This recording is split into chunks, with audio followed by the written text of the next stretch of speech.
ನಮಸ್ತೆ ಮಕ್ಕಳ, welcome back to my channel. ಇವತ್ತು ನಾವು ಸಮೂಹ ಮಾಧ್ಯಮಗಳು ಇದರ ಬಗ್ಗೆ ಎಸೆ ರೇಟಿಂಗ್ ನೋಡೋಣ. ಮೊದಲನೇದಾಗಿ ಪೀಠಿಕೆ. ಆಧುನಿಕ ಯುಗದಲ್ಲಿ ಸಮೂಹ ಮಾಧ್ಯಮಗಳು ಬಹಳ ಪ್ರಮುಖ ಪಾತ್ರವನ್ನು ವಹಿಸುತ್ತದೆ. ಒಂದು ಸ್ಥಳದಲ್ಲಿಯ ವಿಚಾರಗಳನ್ನು ಮತ್ತೊಂದು ಸ್ಥಳದ ಜನರಿಗೆ ತಿಳಿಸುವ ಮಾಧ್ಯಮಗಳು ಸಮೂಹ ಮಾಧ್ಯಮಗಳು. ಸಮೂಹ ಮಾಧ್ಯಮಗಳು ಇಡೀ ವಿಶ್ವವನ್ನು ಒಂದುಗೂಡಿಸಿವೆ.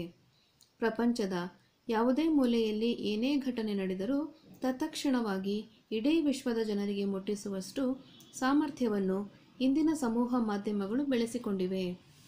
ಮೊದಲನೇದಾಗಿ ನೋಡಿ, ವಿಷಯ ವಿವರಣೆ.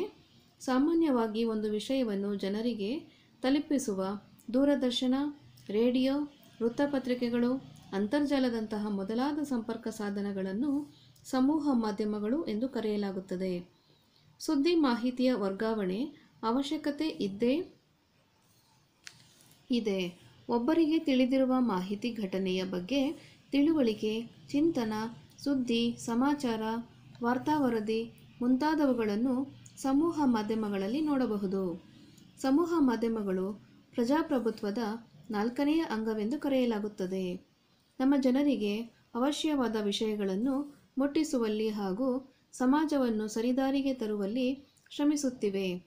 ಇಂದಿನ ಮಾಧ್ಯಮಗಳು ಮನರಂಜನೆಯ ಜೊತೆಗೆ ಕ್ರೀಡೆ, ಕಲೆ, ಸಾಹಿತ್ಯ, ಸಂಗೀತ, ಸಂಸ್ಕೃತಿ ಮುಂತಾದ ವಿಷಯಗಳನ್ನು, ವಿಶ್ವದ ಇತರ ಸುದ್ದಿ ಸಮಾಚಾರಗಳನ್ನು ತಿಳಿಸುತ್ತಿವೆ. ಶೈಕ್ಷಣಿಕ ಕ್ಷೇತ್ರದಲ್ಲಿ ಸಮೂಹ ಮಾಧ್ಯಮಗಳು ಜ್ಞಾನ ವಿಕಾಸಕ್ಕೂ ಕೂಡ ಸಹಕಾರಿಯಾಗಿವೆ. ಹಾಗೆಯೇ ಸಮೂಹ ಮಾಧ್ಯಮಗಳಿಂದ ಸಾಕಷ್ಟು ದುಷ್ಪರಿಣಾಮಗಳು ಇವೆ ಎಂಬುದನ್ನು ವಿದ್ಯಾರ್ಥಿಗಳು ತಿಳಿಯಬೇಕಾಗಿದೆ. ವಿದ್ಯಾರ್ಥಿಗಳು ಅವಶ್ಯವಾದ ವಿಷಯಗಳನ್ನು ಮಾತ್ರ ಆಯ್ದು ತಮ್ಮ ಜ್ಞಾನವನ್ನು ಹೆಚ್ಚಿಸಿಕೊಳ್ಳಬಹುದು. ವಿಜ್ಞಾನದ ಆವಿಷ್ಕಾರದಿಂದ ಮೊಬೈಲ್, ವಾಟ್ಸಪ್, ಇಮೇಲ್, ಹೈಗ್ರೂಪ್ನಂತಹ ಮತ್ತೊಂದಷ್ಟು ಸಮೂಹ ಮಾಧ್ಯಮಗಳು ಹುಟ್ಟಿಕೊಂಡು ವಿಚಾರ ವಿನಿಮಯಕ್ಕೆ ಸಹಕಾರಿಯಾಗಿವೆ. ನೆಕ್ಸ್ಟ್ ಉಪಸಂಹಾರ ನೋಡಿ ಮಕ್ಕಳ. ಒಟ್ಟಾರೆಯಾಗಿ ಸಮೂಹ ಮಾಧ್ಯಮಗಳಿಂದ ಇಡೀ ವಿಶ್ವವೇ ಸಾಕಷ್ಟು ವಿಚಾರಗಳನ್ನು ಕ್ಷಣ ಮಾತ್ರದಲ್ಲಿ ನೋಡಬಹುದಾಗಿದೆ. ಪ್ರತಿಯೊಂದು ಮಾಧ್ಯಮಗಳು ಸಮಾಜವನ್ನು ಸರಿದಾರಿಗೆ ತರುವ ಸುಖಿ ಸಮಾಜ ನಿರ್ಮಾಣ ಕಾರ್ಯದಲ್ಲಿ ತೊಡಗಬೇಕೆಂಬುದೇ ಎಲ್ಲರ ಆಶಯವಾಗಿದೆ.